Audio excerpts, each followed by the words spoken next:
Hello everyone, welcome to Katharine's Creatures.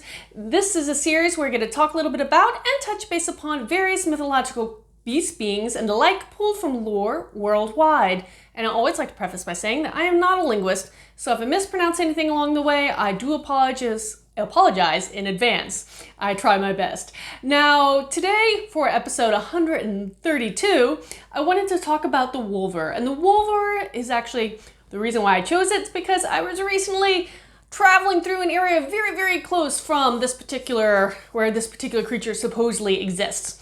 And the Wulver is this wolf-like humanoid entity or being that comes from, or supposedly comes from, we'll get to that in a moment, the folklore of the Shetland Islands area of Scotland.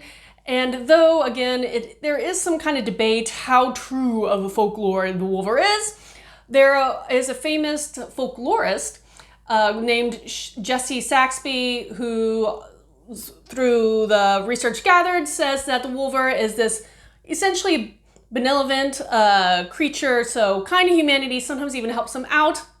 Though just because they're typically nice doesn't mean that's always the case. There are some notes that, a little more modern interpretations, that the Wulver, I can say that correctly, Wulver can be prone to violence if provoked. So don't annoy it. Outside of that, they're pretty friendly. Not only that, they're known to share the fish that they catch in the river systems and the water with nearby people, so they pretty much help you catch some food. So that's also very nice. And description-wise, it does sound a lot like some accounts of werewolves, but note, these are very different in the sense these aren't cursed creatures. They are very kind and nice versus the werewolves, which typically go a little crazy when they transform into their wolfish form. But we'll talk a little bit more about werewolves another day. Now the Wulver, it has a humanoid body covered in fur, typically described as kind of short brown fur, and the head of a wolf. But outside of their description, again, they're nice guys.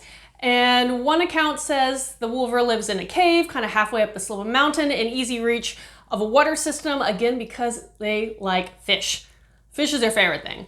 So that's pretty cool. Now, there are some people who kind of looked back into the origin of folklore and the stories and where they came, and kind of counter to Jesse Saxby, say that the Wulver is not actually true folklore. It's more of a modern creation, or even, some say, some kind of error in translation or resources, which kind of confused it, and it's not actually a creature that originated in Shetland, because there is a claim that the Wulver is very similar to the Old Norse word Wulver, which means fairy or fey-like creature.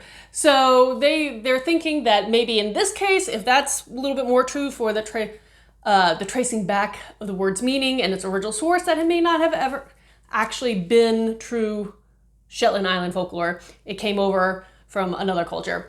But either way, this humanoid, wolf-like fisherman, I wanted to kind of just give a little light to and talk about today, because there's not much that I could find on it, but I thought that was pretty neat and a little different from what I've read before on any kind of wolfish humanoid hybrids or werewolf kind of creatures. Anywho, if you have any questions for me about this or anything else, please post them in the comments below or reach out to me on any of my other social media. And until next time, Skål.